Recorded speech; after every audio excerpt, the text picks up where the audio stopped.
So typically, I wait until I actually have a blind box of some kind to do a blind box blitz.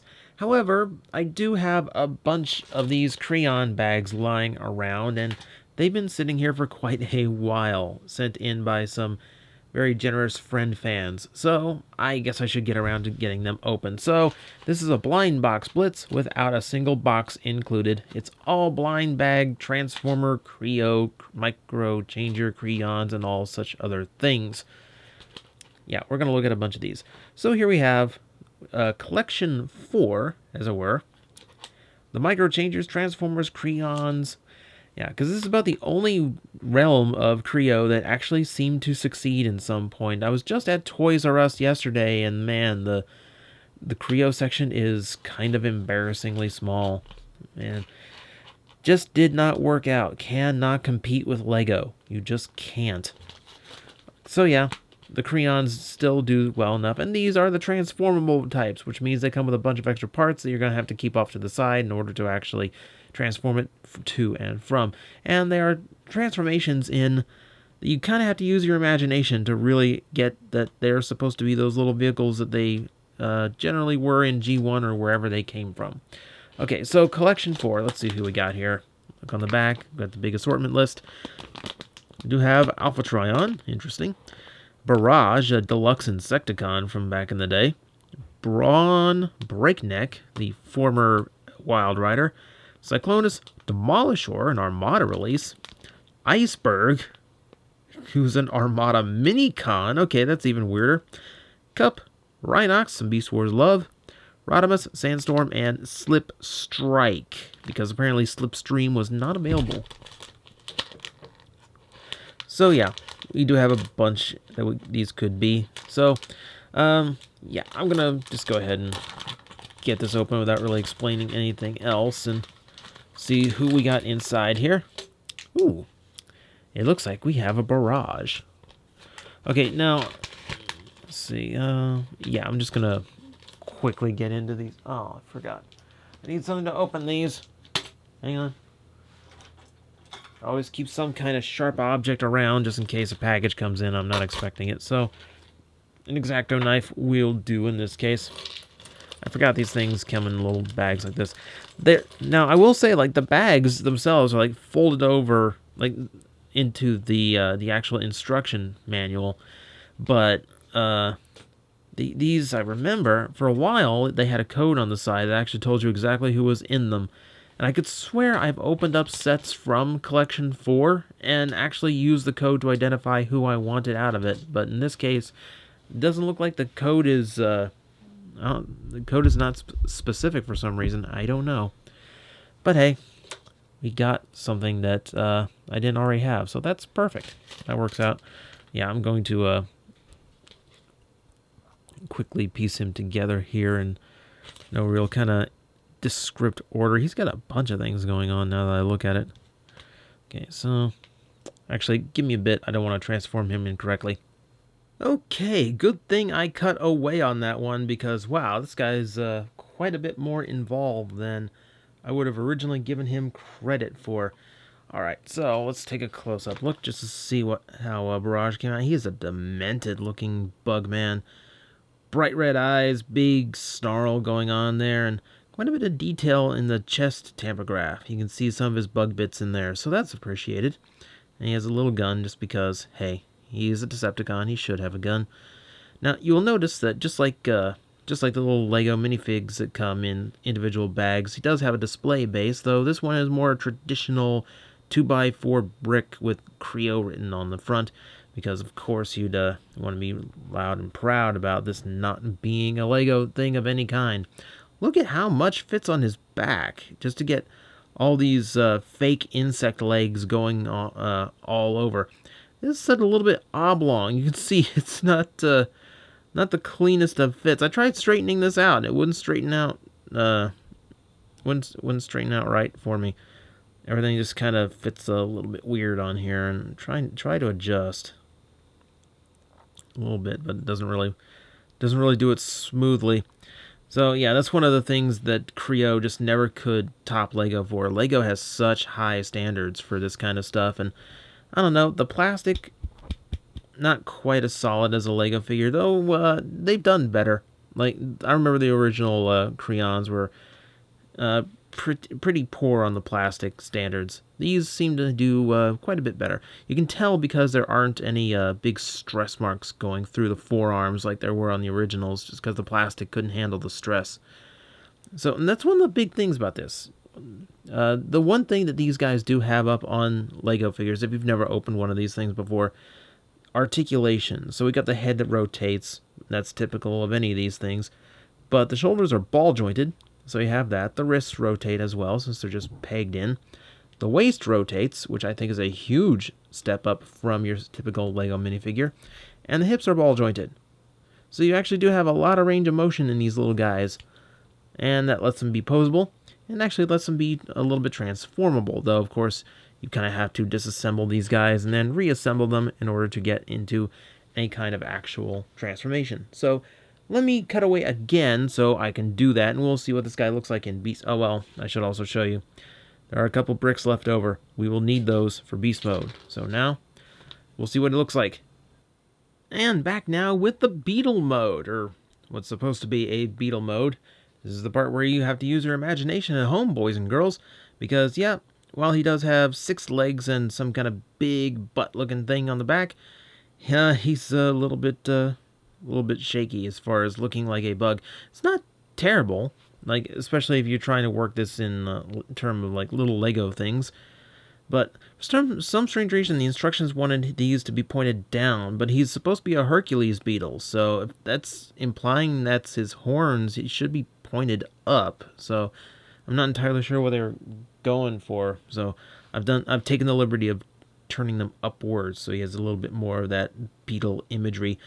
Okay, so he does have 6 legs. Ironically, for something that needs 6 legs, not using any of his robot mode legs, which is a little bit strange. He's got these little tacked on things instead, which kind of have a inward arc to them, which is a little bit strange. I don't know. But hey, it is what it is. It's a little tiny, very, very blocky bug of some kind. Now, for leftover bits, you'll actually be pleased to know that you can actually form a second figure out of all the extra little bits left over. So I have dubbed him Barrage in Gurhead mode. Please kill me. I don't know. This is always the funny part, is we have so many leftover bits on these guys, and just make your own fun out of it if you can. And hey, it's amusing to me at least. So that's pretty much how one of these things goes, and one does not really make for much of a video. So good news, guys. I got more. Don't worry, I'm not going to open up all of them for you. We're going to jump cut and see what all of them look like all at once. And just like that, 4 more Transformers laid out for us. There are actually 5 extra bags, but we got an extra barrage out of it. So we only have 4 to go over here. In quite a strange little batch. I think all of them kind of stand out for their own little reasons. I mean, first off, we got Iceberg, who I think I called Ice Pick accidentally earlier. That'll be fun to get corrected by. Yeah, it's very strange, again, to have all these, like, G1, like, major players, and then all of a sudden, here we got a Minicon, who wasn't even, like, a partner Minicon. He was in a group of 3, so, I don't know, that just seems like a strange one. Like, maybe they just, like, really wanted to reuse those tread pieces, so let's come up with a snowplow? I don't know. So, that one's a little bit odd. Brawn, who's using the exact same helmet, by the way, comes out looking good. I do like his very G1-esque chest, so that's kind of interesting. He comes with a massive gun that he doesn't normally have. Something of a amalgamation of his G1 Toys head, rather than going something cartoon accurate. I think what stands out the most is absolutely enormous backpack of parts. I'm pretty certain that if he didn't have his little kre-o block, well, he actually does. Okay, and that actually balances. Okay, I actually would not have called that, because his backpack looks to be approximately the size of a small pickup truck. But it actually seems to work. So, good on you. I guess that's why you are Brawn. You are strong enough to carry that load. We have Cyclonus with massive wings stuck to his arms, since he opted not to attach to his back.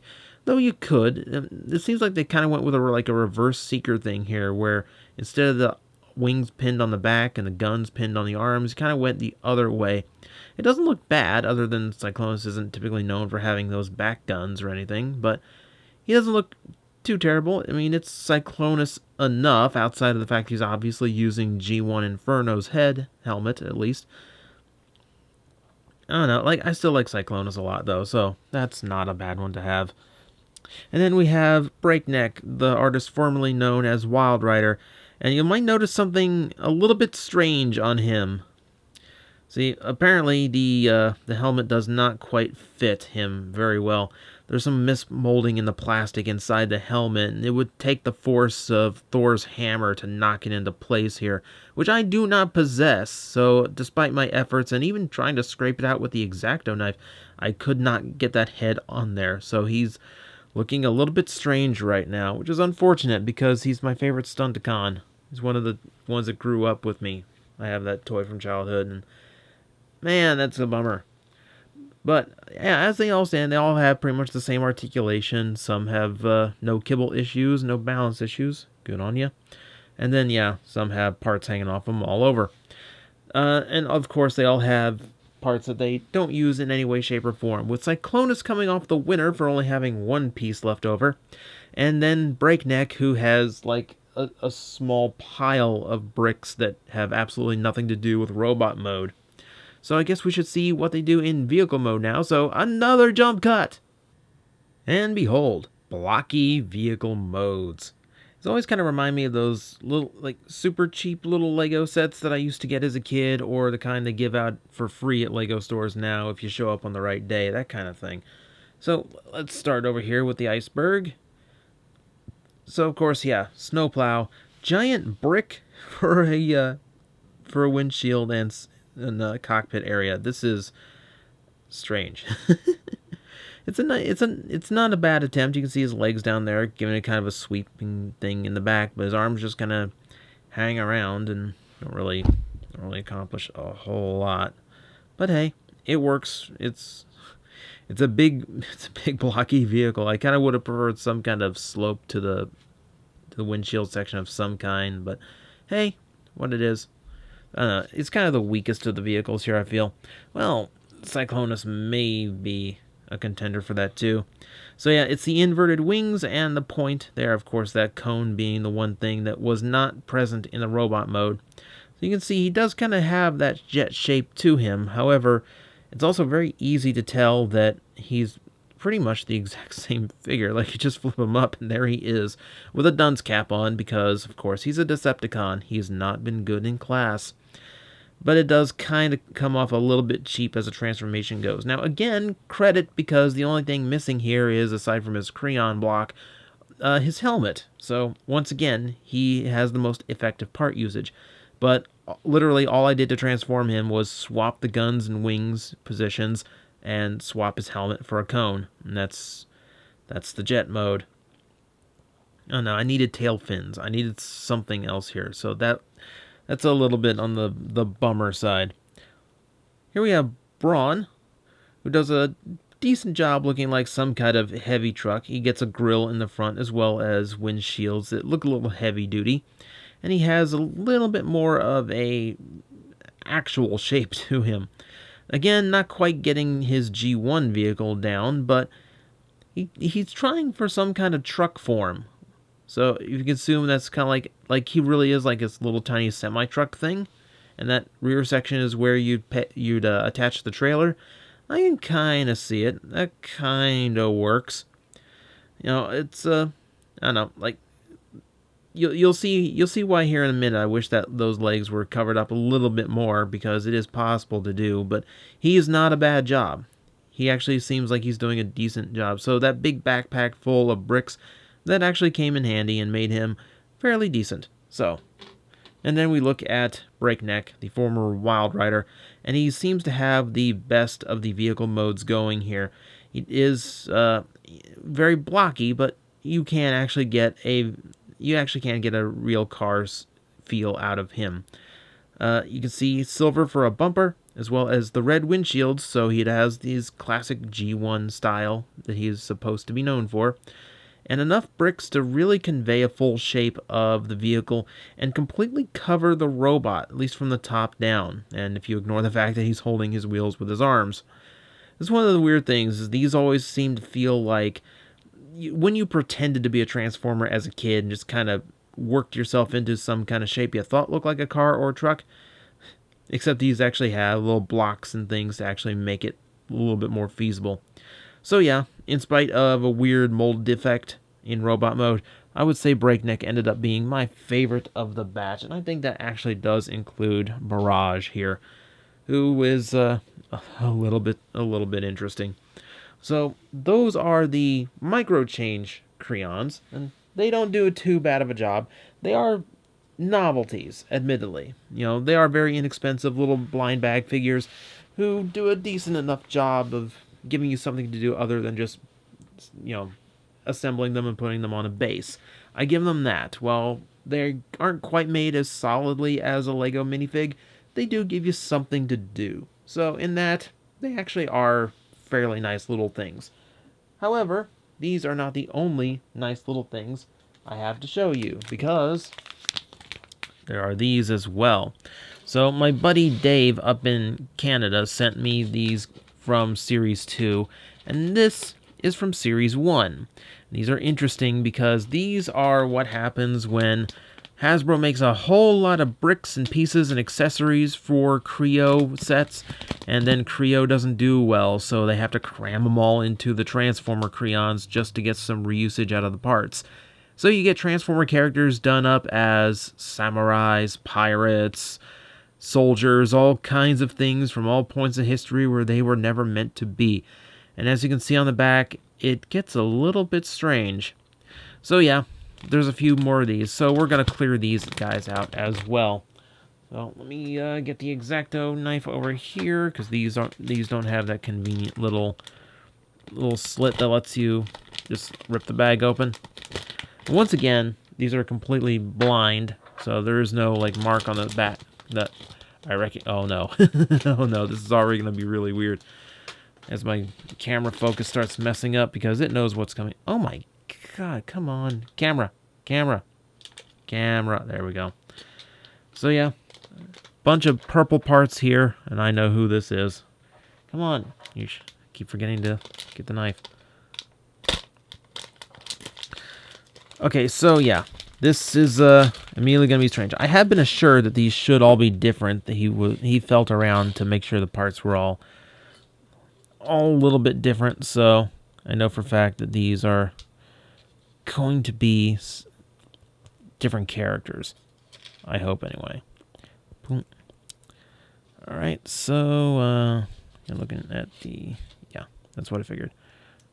All right, stars go on the sides. Boom. Boom. I'm intentionally not telling you just in case you haven't figured it out yet. Because this is... God, this is going to be weird. Hang on. Oh, no. Why did that... Oh, no. Hang on. The head got stuck in the helmet backwards.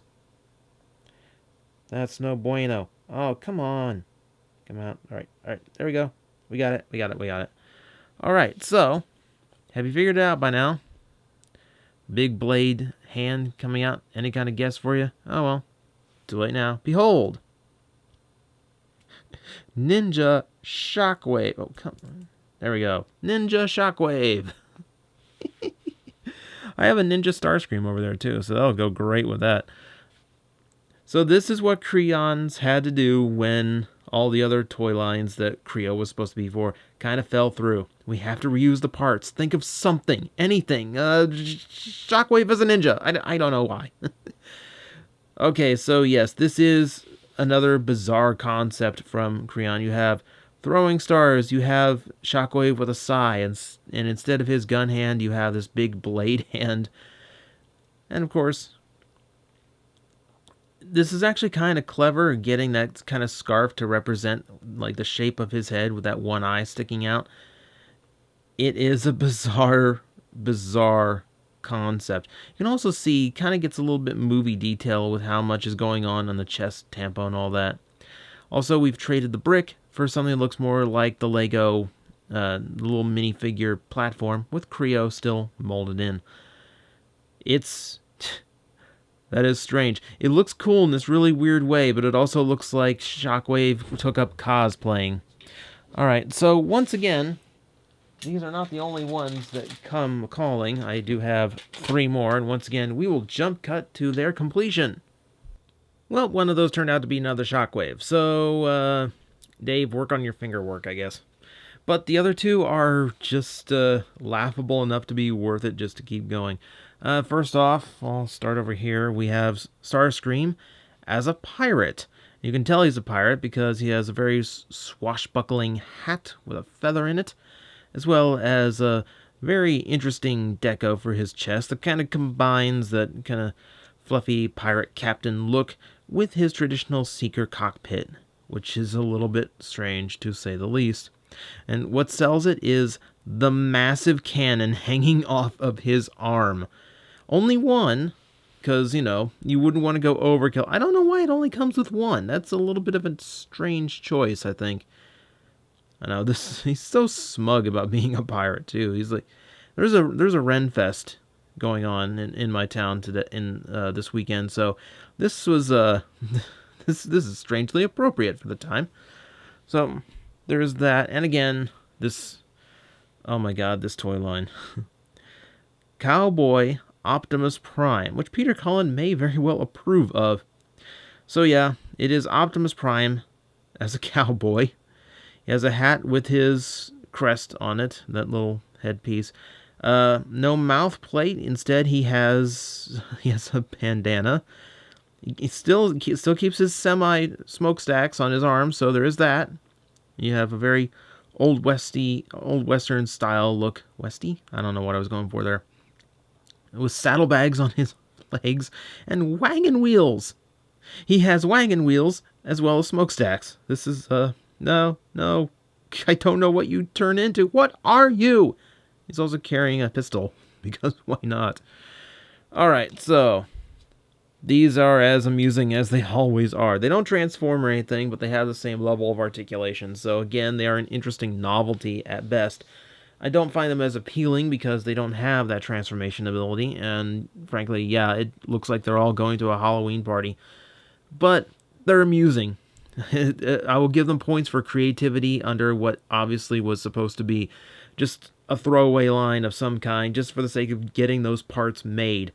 So yeah, thank you, Dave. Thank you, Chance. This was, at the very least, this was amusing. So, thank you guys for that. Whew. Strange toys, man. Strange toys.